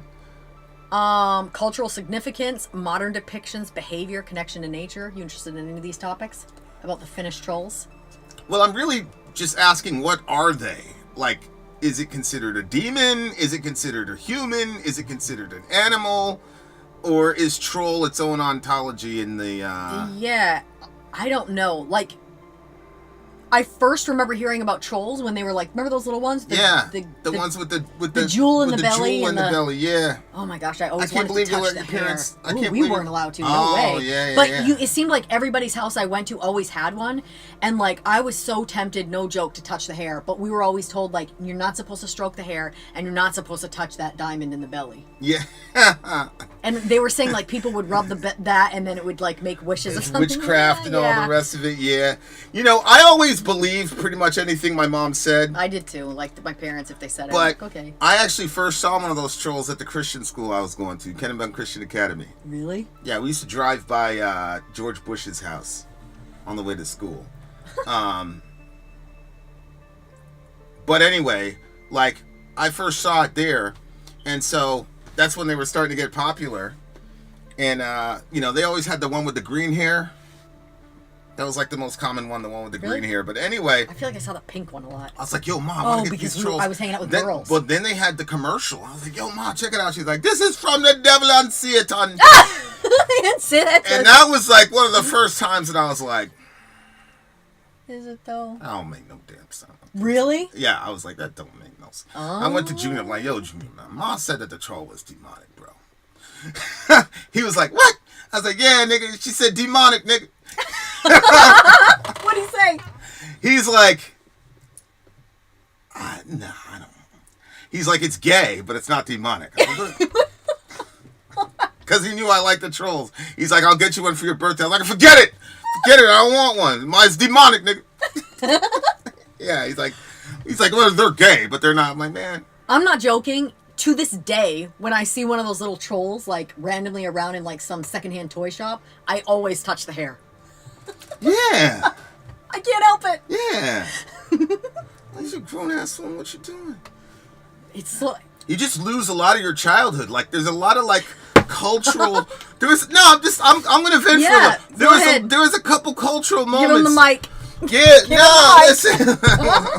There were a couple cultural moments that we missed, though. Yeah, well, You know I what I'm missed a lot saying? more than you did. You know, like Yeah. there was some real, Yeah. like that. They told us Super Mario was in the Game Boys. Like, remember the little black and white ones? Yeah. There was demons in it. I remember my cousin was sitting there playing. I was like, oh man, I could hear all those noises. When they go down the thing, it sounded so fun. I took one peek over there, but I was like, I don't want to get filled with a demon, so. How the fuck did our parents get away with all that bullshit? You know what? Because we didn't have the internet. You couldn't question. Even if you did have the internet, you couldn't question them. It's not like our house where they could sit there and present their case and argue and try to use your words against you. Our kids be I'm like, lawyering up immediately. man, when everybody had the flu, one of the kids is messaging me telling me they don't feel good, but that, they got sick, but they're ready to eat now. And I said, all right, just take it easy, listen to your body, blah, blah, blah, Then I come out, they're like, you were supposed to tell me to go on the brat diet. I was like, oh yeah, that's right. Bananas, rice, and tomatoes. applesauce, and toast. A troll is a being in Nordic folklore, Yes, including ChatGPT. Why do you need a Norse mom? mythology. In Old Norse sources, beings described as trolls dwell in isolated areas of rocks, mountains, or cave, live together in small family units, and are rarely helpful to human beings.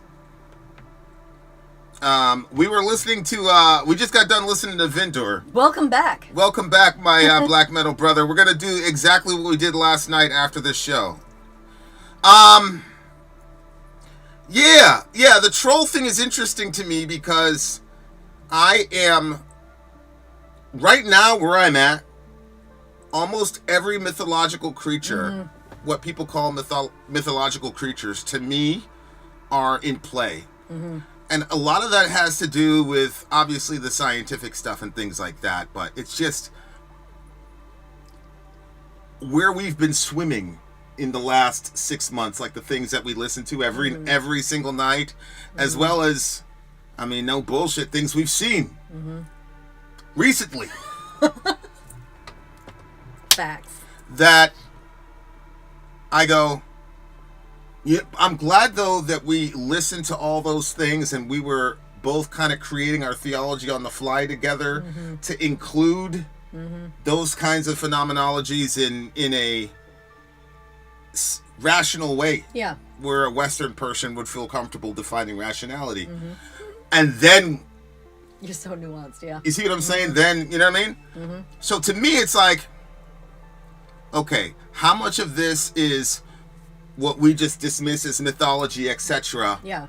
Versus we're having a nomenclature problem, right? Where it's like we got to get the dude in the white lab coat to identify the being and then give it some Latin name. And then when the dudes in the white lab coats give the thing a Latin name, now it's legitimate to believe.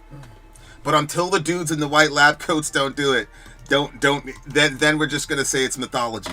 Like the arrogance of the modern Western mind is almost boundless. Oh, yeah. It's almost boundless, like how arrogant we are. Vin, guys, dragons are real. Yeah, I'm not against that. I'm not against that, especially considering you've got whole nations separated by borders that don't really have any DNA combinations, and so these people didn't have contact with each other, and yet they have dragon myths just like the people across the world. And then you've got pyramids in Egypt, and then you also have them in South America that were before Egypt. Like, but we're Westerners, so if the people in the white lab coats, you know, for example, somebody is going to find something where like a giant dinosaur has one nostril that contains like elements of propane and another nostril that contains elements of whatever, and when he breathed out, fire came out, and that's where you got the concept. Because think about it, like, what's really the difference between a dragon and a dinosaur? Yeah. I mean, yeah.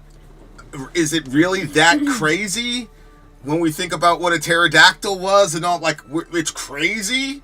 Does a Tyrannosaurus Rex look more or less rational of a being? You get this giant thing and then these itty bitty little arms. Okay.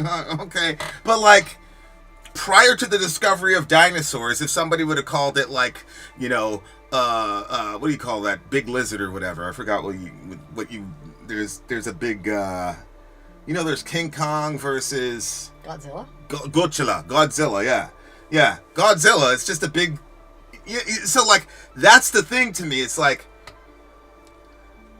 And you know what really started getting me thinking was Neil deGrasse Tyson, when he was talking about UFOs and UAPs, and then he basically, like, laughed it off and shrugged it off, and he basically said, you know, I haven't seen anything, and it's like, I don't give a fuck if you've seen anything. Like, there are literally millions of people that have seen shit, but until we get validation from you, you know, it's like Fauci's like, I am science. It's like, yeah, I think maybe our forefathers actually knew how to categorize beings, and I no longer believe that I need to wait for people in white lab coats to believe or not believe in something. My mind, I am not going to enslave myself to the paradigms of a very small group of people that have biases relative to funding, relative to their own belief systems, relative to wanting to maintain positions. If somebody did find a fossil that has the element of propane or something in somebody's nostril, the odds of them even presenting it are extremely low. Because if you look at what happened to Avi Loeb when he talked about Oumuamua, so there's this giant mass that's in space, and everybody thought it was just basically like a fragment of a comet or something, and whatever. And this dude, this Harvard-educated astronomer, I think he is, the pattern of the movement looked like it was under intelligent control. Like it did not. It's called Oumuamua. It did not function like just regular floating whatever. And so people were like, "Yep, that's just a fragment of a comet, whatever." And he's like, "Well, I don't think so." And so he starts writing papers on this, offering stuff up for peer review. And instead of people like engaging with dude, they're mocking him and all the rest of it. See what I'm saying? So it's like, so now, because there's only one guy in a white lab coat that says Oumuamua is an intelligently controlled machine, the rest of them are saying, ha ha ha ha ha. But ha ha ha ha ha is a control mechanism. It's not a rebuttal. Exactly. And so, like, for me, I'm like, look, man, these people from Norway, I don't know. Maybe it's all crazy mythology. Or maybe these people ran into either a species of animal, either a transitional form. I mean, don't we believe in evolution? Et cetera, et cetera, et cetera. But instead of saying that, it's just immediately it's mythology. I don't know. Mm-hmm.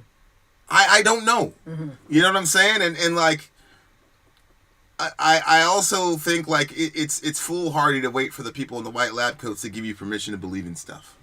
I thought we were supposed to be liberated minds. You know what I'm saying? So like I'm glad that these people keep telling these stories. And obviously from a modernist mindset, we're going to automatically assign it to mythology. But that's one of the reasons it's so good to keep your legends and your stories, because you can have other generations that look at different angles.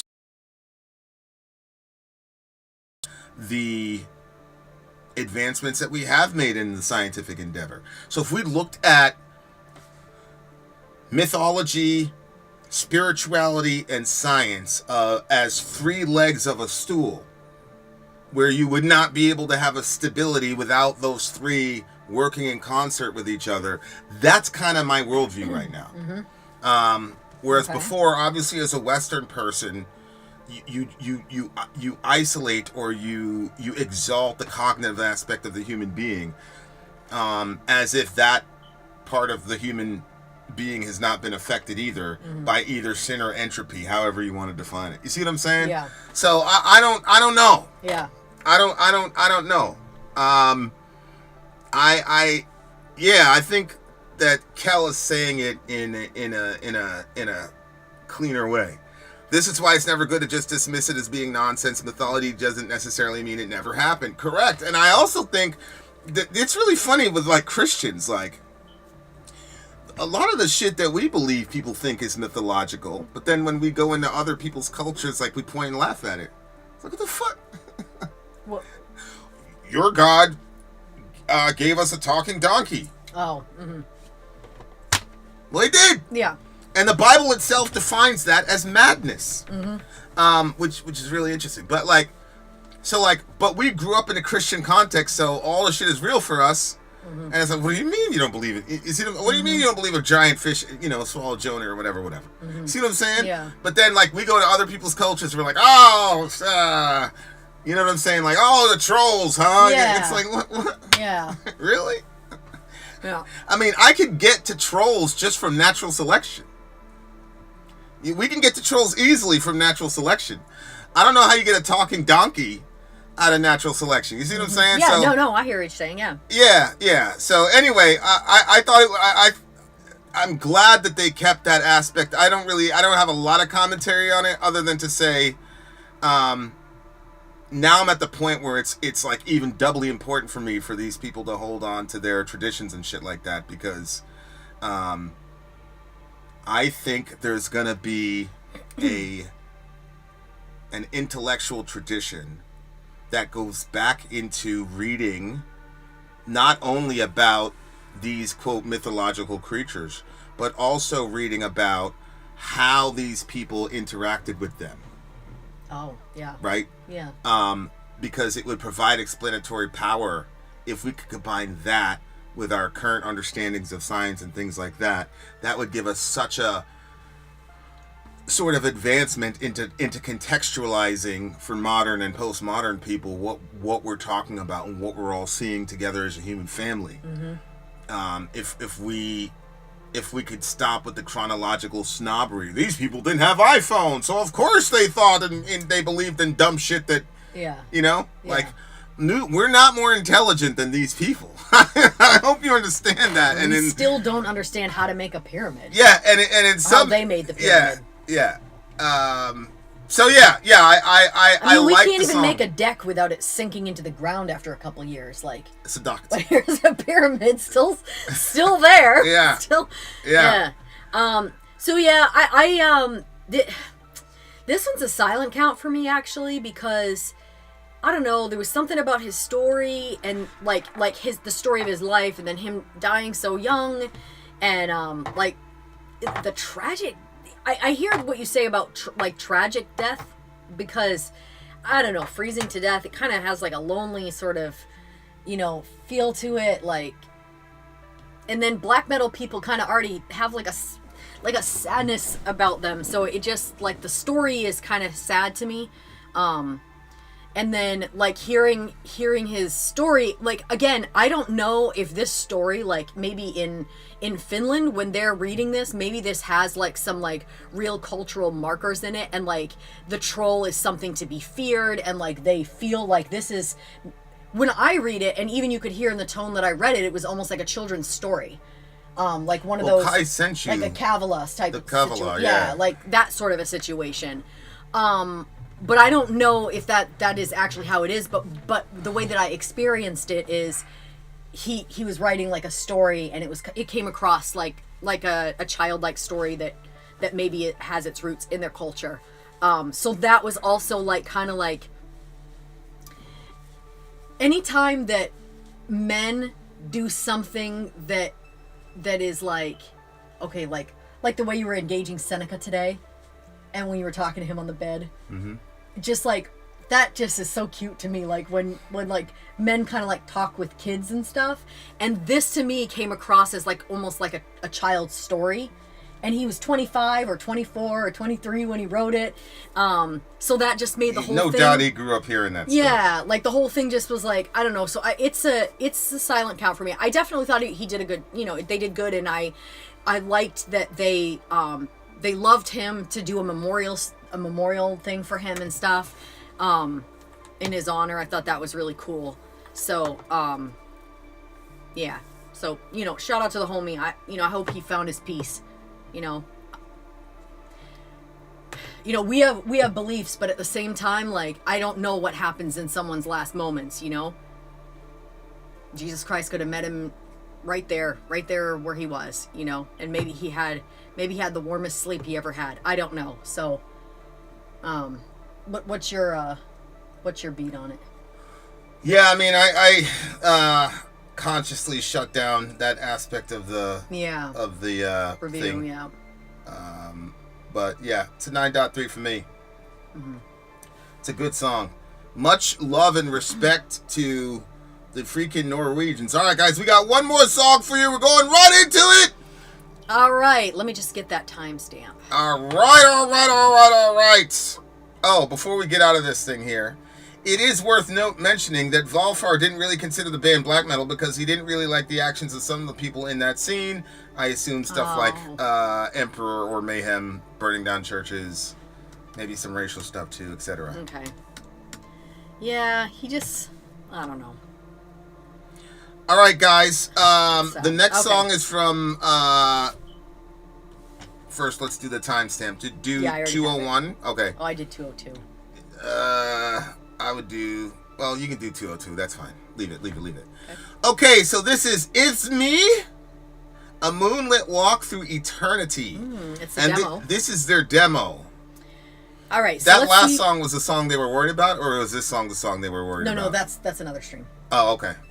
Okay, my second pick, says Kellen Dross, the Now is from It's Me, an atmospheric black metal band from Seattle that you have reacted to and really liked previously. I believe this song was recorded live, but I'm not 100% sure. Either way, it's a unique glimpse into what might be on the upcoming third album. Since this Oh, is so this is a recent song. Since this is an unreleased song that only just came out in late July, I don't have any lyrics for this one. All right. Damn it. Hopefully they're English speaking, inshallah. All right, guys, here we go. It's me, a moonlit walk through eternity. Let's do it. Eyes me, apparently, is how it's pronounced. Some post-punk.